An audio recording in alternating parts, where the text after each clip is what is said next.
Hi, everybody. This is Derdre Fay, and I am pleased as punch to bring Francois Ledoze to us to talk about relational intelligence. And I met Francois years ago at an IFS conference, and just we had such a wonderful connection. And he is a neurologist. He was a neurologist for 25 years and then actually stopped doing neurology in order to really work with IFS. And then he integrated IFS into the work that he's doing on relational intelligence, which is what I wanted him to come and talk to us about today. So, Francois, tell us. Derdre? Tell us about relational intelligence and how you've evolved it and what it's about and the key components of it. Yeah, thank you very much, Derdre, for giving me this opportunity to talk about this model that I'm developing very happily. I'm really so glad with it. I'm so nourished by the different tools and the things I'm discovering with it. So thank you very much for inviting me to share this to other people that might be interested in that. Yeah, so relational intelligence is kind of what came into my life in a way that probably I was not sure I could have anticipated. It's like I had been an IFS lead trainer for several years before, as you said before. And at this point of my life, maybe when we met, it was in 2016 at a conference, at an IFS conference, I was looking for something. I was something personally and also professionally. And because I had this neuroscientific background, I was also looking for integrating neuroscience into my work. And it was so amazing that we met at this very moment. I took your training. You remember this seminar you gave at the IFS conference? It was about intersubjectivity. It was the we matrix, something like that. And so, yeah, and so you talked about intersubjectivity. And when I had this aha moment when I took part of it, I was impressed because it's like I found, because what you were doing and what we were experimenting with you in this realm of intersubjectivity was exactly what I was looking for, what I would say my nervous system was looking for. So and then also at that time, at the same conference, I met Derdre, who, as many of you know personally, has developed many skills as has been a major actor in translating polyvagal theory into psychotherapy. So I met her, and she talked to me about the work she was doing about polyvagal theory, which I didn't know before. And it was also an aha moment. At the same time, I was meeting you and I was discovering what was the importance of the realm of intersubjectivity. I had also the more neuroscientific background for me through polyvagal theory. And it was the starting point of this adventure. So this is how I evolved towards relational intelligence, by understanding the importance of the realm of intersubjectivity clinically and neuroscientifically. Wow, tell us more about that, Francois. I'd love to Yeah. hear how you took that further. Yeah. So first, the first aha moment I had with you when I did this seminar with you at the IFS conference, it was, you remember when maybe you don't remember, but you will remember, when you said you invited us to experience the, I know that you know that I know. You remember that? Of course, yeah. I know that you know that I know. And this was a aha moment because something happened in me that had never happened in me before, as I was especially doing my FS work or other practices or spiritual practice. It was something I really was realizing how being able to reflect somebody and to feel reflected by somebody is important. So this is the first point, intersubjectivity, the importance of feeling reflected by another person, okay? And second, when I had the polyvagal piece, I realized that this was not only something clinical and experience, could be spiritual experience or biological experience, whatever, but it's also explained, it has an explanation in terms of neurophysiology or neurobiology. as Derdre was explaining to me what this nervous system, the autonomic nervous system was, how it was organized according to the polyvagal theory, I could understand that this autonomic nervous system was kind of monitoring, or not monitoring, but maybe operating, and was making this was key to what was happening in between two persons as they were reflecting each other. So I can comment more on that, but this is key to my evolution.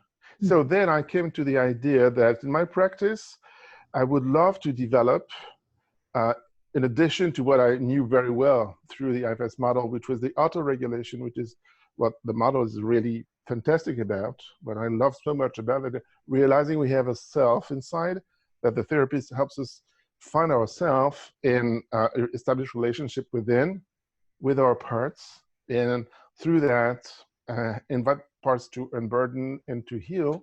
And this was so great to practice this and to teach this. And at the same time, at this moment when I saw both of you guys, and I realized how important it was also to work with the self that was present in the relationship, and in a way that can be transferable.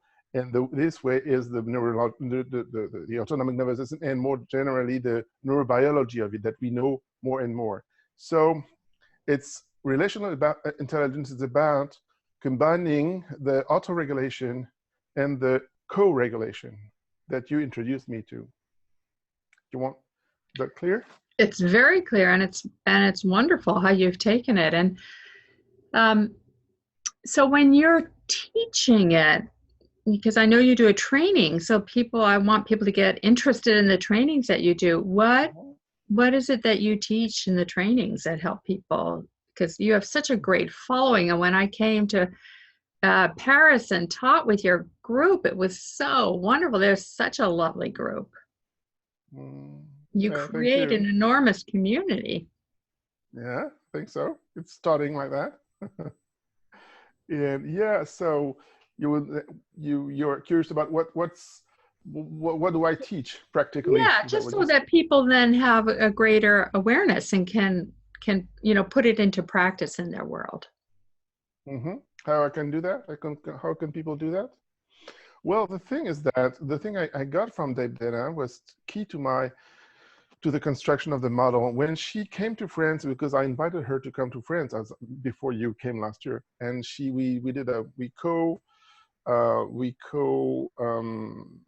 did together a workshop combining IFS and polyvagal theory. But what I got from her at this time, I understood from her teaching that the nervous system, the autonomic nervous system, was regulating our nervous system as a whole, but especially our psychic life at a level that was under the level of the parts. That's right. And that, what? Yes, I'm completely agreeing. Okay. And this is, yeah, and I know that because you have the same perspective. And this was a aha moment. I got that, yes, this is it. We have parts, and we also have a component within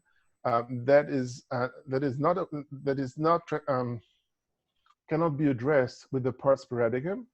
That is not competing. It's just something underneath that responds to its own rules. It's a world in itself that is connected to the world of the parts, and but which refers more to the relationship with the outside than within, and nevertheless is underpinnings the structure of psyche. So this part of our psyche, of our neurobiologic system, is more oriented towards the outside.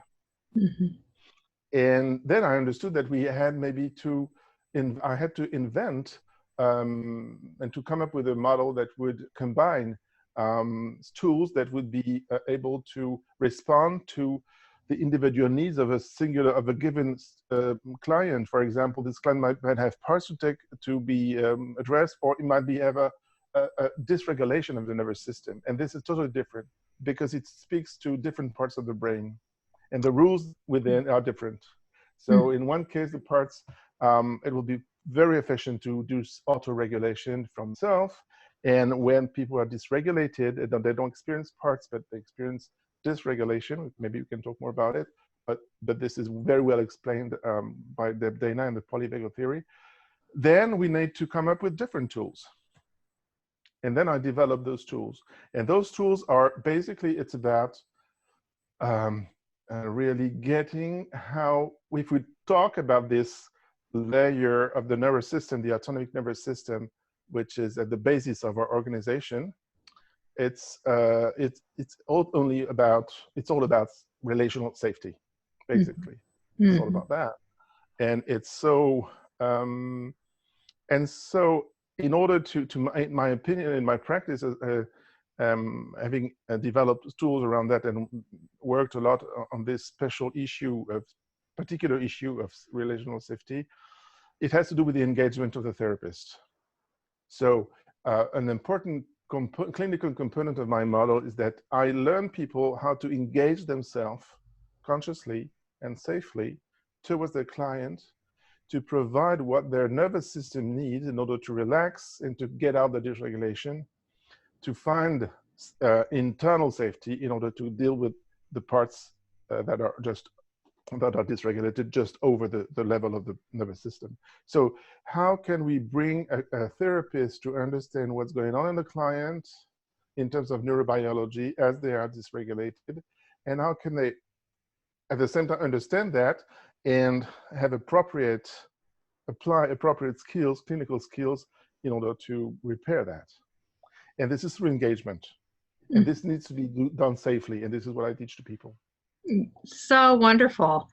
People should come and hear more about it and have some time with you, because you are such an epitome of what you're already doing, and you radiate that passion. So it's very exciting, Francois. Mm-hmm. Thank you. Mm-hmm. So that gives people a taste, and I'm thrilled that it gives people a taste of you and the work that you're doing. Yeah.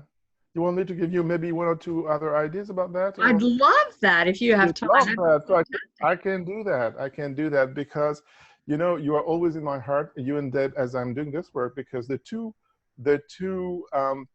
pieces of what I call the co-regulation through engagement, active, conscious, and safe engagement of the therapist, refer to what I learned from you and from Derdre, which is refer to both ends of the nervous system. So, you know, the end of the nervous system, which is the basic one, has to do with what we basically do with the polyvagal system. We work with recalibrating the nervous system so that it makes a safe experience with another person. So we work with the body, basically.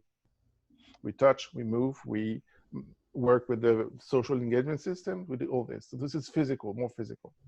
And sometimes, because people are dysregulated and have got used to it and on a very long term, which is what happens in a developmental trauma, so they are not aware of their dysregulation anymore, and they become to get dissociating within by creating bubbles with thoughts or whatever it is.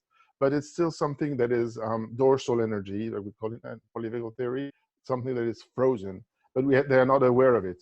I call it a bubble. It could be a bubble of thoughts, a bubble of behavior, something, a pattern. Internal operating model is for me a bubble. It's something that is repeating itself and disconnects you from the world, outside world, and makes you work separated from the other, not relating to the other. Okay, do you understand what I mean by that? Yes.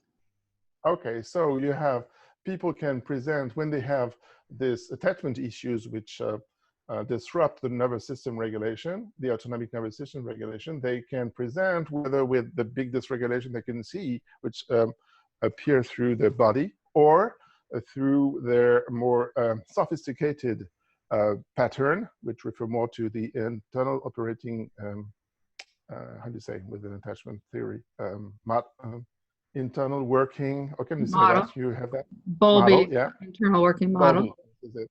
Yeah. And this is very much more subtle. It's because it refers to the way that the nervous system, to me, in my mind, as it is dysregulated, and especially when it gets to disconnection, ripples to the upper part of the brain where we have this hemispheres and we have the thinking system and the abstract thinking. But this end of the brain, yes, is also affected by the dissociation that is brought about primarily by the dysregulation of the dorsal vagus. So, and this presents as a manifest as a bubble. What is this kind of thing that people are not aware of, but they're always like, I want your help, but as soon as you help me, I don't want that. This is what I call the bubble, the key thing in attachment thing. So, kind of, it's amazing that you brought me into you when we did this thing at your training. You introduced me with this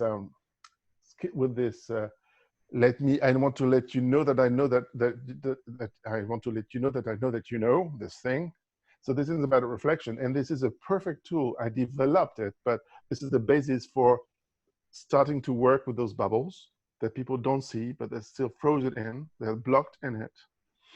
And Dana, with her polyvagal thing, I took from her how we can remodel, reshape the models, this nervous system as it is dysregulated in the relationship, but more visibly, more consciously. It's perfect what you've developed and how you've put it all together. Thank you. Thank you. Mm-hmm.